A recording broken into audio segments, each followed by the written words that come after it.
যে ডক্টর খলিল এই তারেক সাহেবকে জিতিয়ে দেওয়ার ব্যাপারে বা ইঞ্জিনিয়ারিং এর ব্যাপারে সাহায্য করেছেন।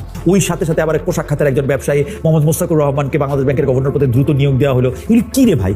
প্রশাসনে তারেক রহমানের প্রভাব বেশি ছিল, মানে তারেক রহমান এবং বিএনপির প্রভাব বেশি ছিল, জামায়াতের প্রভাব বেশি ছিল, নাকি ডক্টর ইউনূসের প্রভাব প্রতিপত্তি বেশি ছিল? সেটি নিয়ে কিন্তু একটা মোটামুটি একাডেমিক গবেষণা হতে পারে। কারণ কি দেখেন, তারেক সাহেব ক্ষমতা আসবে মানে বিএনপি ক্ষমতায় আসতে পারে এই আলামত দিয়ে দেখেই ঢাকা বিশ্ববিদ্যালয়ের উপাচার্য নিয়াজ আহমেদ খান পদত্যাগের ঘোষণা দিয়েছেন। পরে তিনি সেটাই করেছেন। পুলিশের প্রধান পদে পরিবর্তন করা হয়েছে, পরিবর্তন করা হচ্ছে সামরিক বাহিনীর গুরুত্বপূর্ণ অনেক পদে।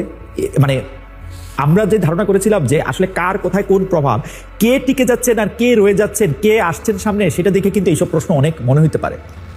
কারণ এই সামরিক এবং বেসামরিক পদায়নগুলি যে প্রধানমন্ত্রীর সবুজ সংকেত হচ্ছে, এটা তার কেউ অস্বীকার করবেন না। বাংলাদেশ ব্যাংকের গভর্নরের প্রসঙ্গটা আমি আলাদা করে আসতেছি, শুধু এইটা বলি যে এখনো কিন্তু চুক্তিভিত্তিক নিয়োগ দেওয়া হচ্ছে। যে চুক্তিভিত্তিক নিয়োগের সমালোচনা করা হয়েছিল, চুক্তিভিত্তিক নিয়োগ আপনি দিচ্ছেন গুরুত্বপূর্ণ পদগুলিতে, কেন দিতেছেন চুক্তিভিত্তিক নিয়োগ? কেন এই সচিবদেরকে আবার ফিরিয়ে আনতে হচ্ছে নতুন চুক্তি দিয়ে বা পদায়ন করতে হচ্ছে, সেটা নিশ্চয়ই মানে আপনি বলতে পারবেন। দেখেন তারেক সাহেবের পরিবর্তনগুলি দেখেন। আন্তর্জাতিক অপরাধ ট্রাইব্যুনালের চিফ প্রসিকিউটর তাজুল ইসলামকে সরাই দিয়ে আমিনুল ইসলামকে নতুন চিফ প্রসিকিউটর নিয়োগ দেওয়া হয়েছে। তাজুল ইসলাম ছিলেন হচ্ছে আগে জামাত, তারপরে এবি পার্টি। তো তাজুল ইসলামকে এত তাড়াতাড়ি সরাইতে হলো কেন জানি না। মানে বিএনপির লোকটাকে নিয়োগ দিতে হবে এখনই কেন জানি না। ঢাকা বিশ্ববিদ্যালয়ের ভিসি মানে আগে থেকে সরে গেছেন, না তাকে হয়তো সরানো হতো। পুলিশের বড় বড় পদে যারা ছিলেন তারা আসলে কোন পন্থী ছিলেন, এইটা তো যারা রয়ে গেছেন আর যারা থাকতেছেন, মানে যারা রয়ে গেছেন আর যারা থাকতে পারতেছেন না, সেটা দেখে আসলে এখন আমাদের বুঝতে হবে যে কে বিএনপির লোক আর কে আওয়ামী লীগের লোক, বা কে জামাতের লোক ছিল, বা কে ইউনূস সাহেবের লোক ছিল। গুপ্ত সুপ্ত নানা তরিকা সামনে আসছে আসলে রাজনীতিতে।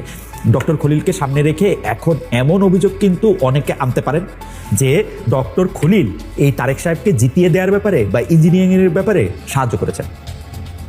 এই প্রশ্ন আমি মাননীয় প্রধানমন্ত্রী জনাব তারেক রহমান, এই ডক্টর খলিলকে কেন নিয়োগ দেওয়া হলো, এই প্রশ্ন সম্ভবত শুধু আপনি দিতে পারবেন, আর কেউ না। বাংলাদেশ ব্যাংকের গভর্নর প্রসঙ্গে আসি।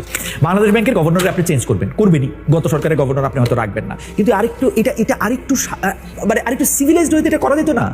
10-12 জন 15 জন 16 জন গিয়ে এখানে প্রতিবাদ করতেছে, তাকে জানাই দেওয়া হয়েছে সে আর থাকবে না। ওই সাথে সাথে আবার পোশাক খাতের একজন ব্যবসায়ী মোহাম্মদ মোস্তাকুর রহমানকে বাংলাদেশ ব্যাংকের গভর্নর পদে দ্রুত নিয়োগ দেওয়া হলো। এগুলি কি রে ভাই? এগুলো তো মানে গত সরকারের যে জিনিসগুলির আমরা সমালোচনা করছি, এগুলো তো সেরকমই।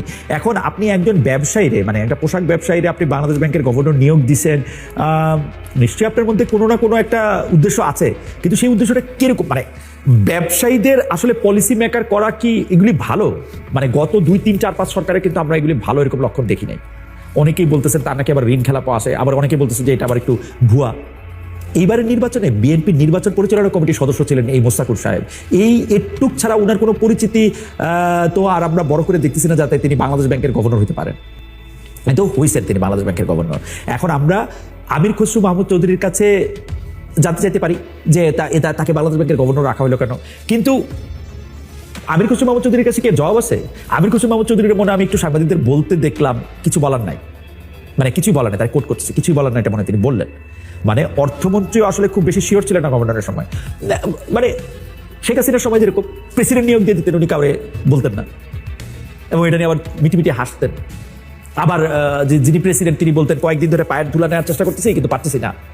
আমার কাছে মনে হলো উনি আমাকে ত্যাগ দিচ্ছেন নাকি, পরে দেখি যে আমি প্রেসিডেন্ট হয়ে যাচ্ছি, 21 পদক দেওয়া হবে।